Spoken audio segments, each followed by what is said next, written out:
guys, and welcome back to my channel. If you're new here, don't forget to hit the subscribe button and keep watching.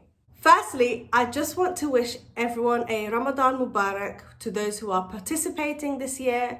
I hope you are safe and I hope you are well. In this video, I am going to be talking about my journey with asthma, how moving out of London changed my life as an asthmatic, and I will also be sharing some of my tips when managing your asthma while fasting.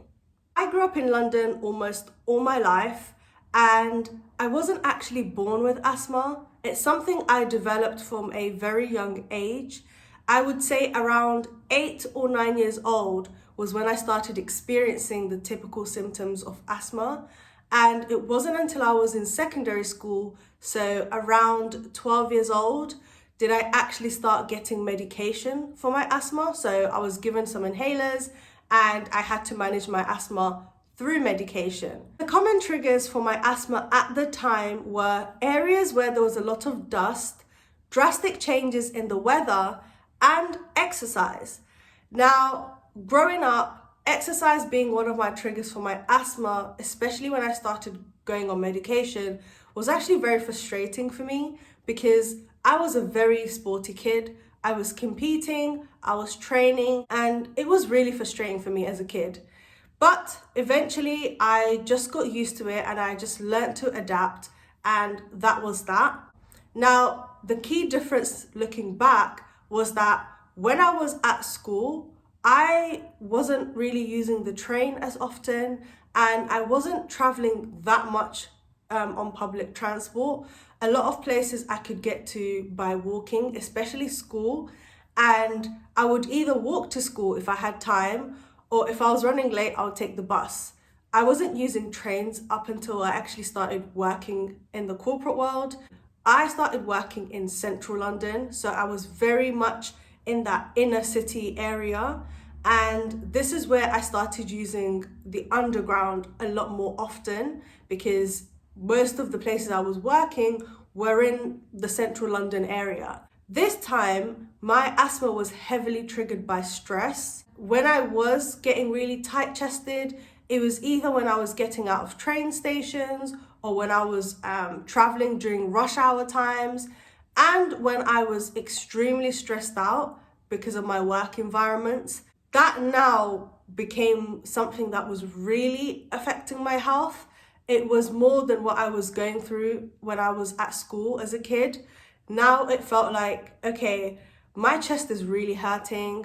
I'm struggling to keep up with the medication, and the inhalers I was using at the time felt like they wasn't doing much for me anymore. This is the frustrating part, and I'm going to do a separate story time on this. Dealing with appointments and the medical system here in the UK, it's a nightmare in and of itself. And I had to learn from a very young age to advocate for myself, because it got to a point where if I hadn't advocated for myself, I probably wouldn't be alive right now to tell you this. It got that bad. So I'm going to talk about that in another video because I think that's a story in and of itself. Basically, it got to a point where my asthma was getting really bad. I was not passing a lot of my asthma reviews. I was constantly complaining about my chest hurting. My sleeping pattern got affected because I would wake up in the middle of the night, sometimes twice at night, because I couldn't breathe properly. And that continued for a few more years. Eventually, I just got used to it and thought, you know what? This is what my life is going to be like as an asthmatic. I then made a career switch into the tech industry. As a result of my career switch, I was offered my first tech job, and that job was outside of London. So at that point, I relocated to be closer to my workplace, and literally within 2 weeks, I started to notice a difference with how I was breathing. I'm not joking, guys. For the first time in years, I could actually take proper deep breaths without coughing up. I could actually walk up the stairs without my throat or my chest tightening up and grabbing my inhaler. I just felt like my lungs were clearing up.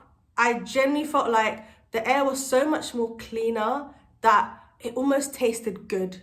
if that makes sense. Eventually, like a month later, 2 months later, 3 months later, I started to notice even more drastic changes. So I could actually sleep a full 8 hours without ever having to wake up to grab my inhaler, because I could actually breathe for once properly during the night. It just really made a huge difference for me physically. On top of that, I was actually passing my asthma reviews for once. I just felt a lot more in control. I felt like I could do so much more. It didn't just improve my physical health, it also improved my mental health. Part of not being able to breathe properly meant that I was always getting headaches. I always felt like my brain was cluttered, and being able to breathe properly in an environment that was a lot more cleaner and less polluted meant that I could focus for longer, I could concentrate on high intensity tasks, and I wasn't getting as many migraines or headaches. It wasn't until I actually had to move out for my job that I began to feel a lot more open to the idea of living outside of London, especially because it had such a huge impact on the quality of my life, especially as an asthmatic. I can't believe I'm even saying this, like I can actually take proper deep breaths. I feel like for the first time in years, I feel like I'm actually breathing properly now. I thought as a kid, the way I was breathing was just the way I was breathing. It wasn't until I moved out and I was in an area where it was less polluted, the air quality was better, that I truly realized what it meant to actually breathe properly. And it's even crazy to say that out loud. So for me personally, I'm open to it.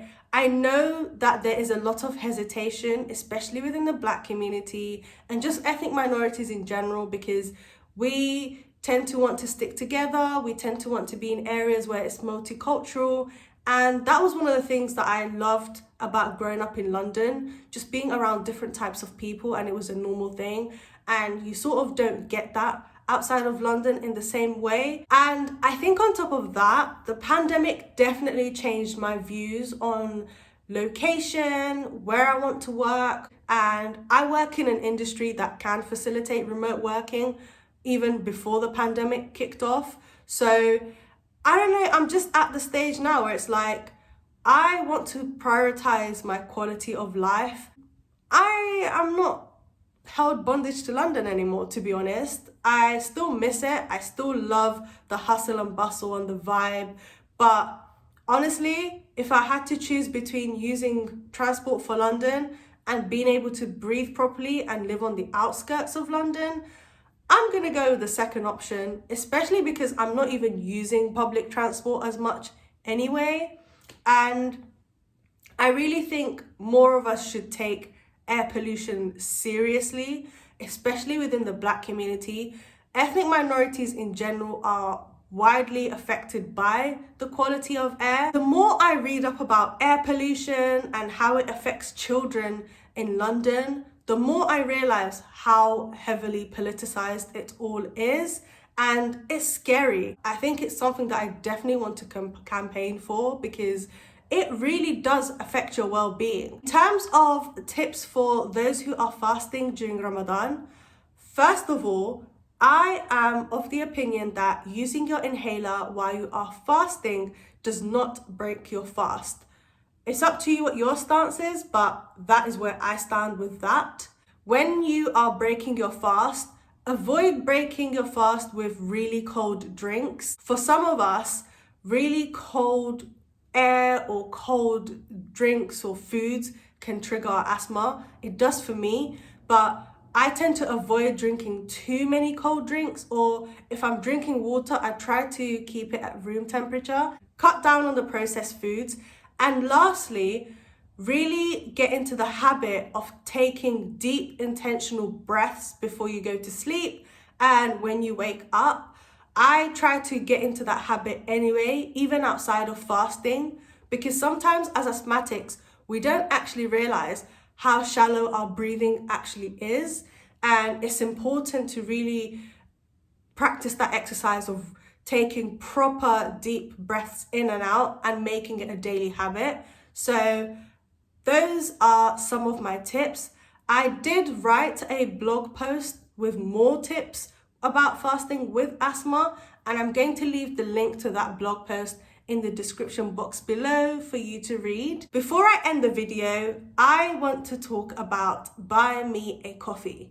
So BuyMeACoffee is a platform where you can set up your page, and it's similar to Patreon but with lower fees, and you can essentially promote your services, raise funds, and now they have a membership tier system. So you can sign up to be at different membership levels, and that will come with different features depending on what the person has set. I would highly recommend setting up a BuyMeACoffee page because as a content creator, it's really allowed me to build a community online, and you guys are very generous in supporting me and, contributing to the costs of my team, because I want to still make accessible content and I also still want to pay my team. So BuyMeACoffee is a great platform to raise funds for that. It has kept me going since I started this channel. I really like this platform. It's very easy to navigate.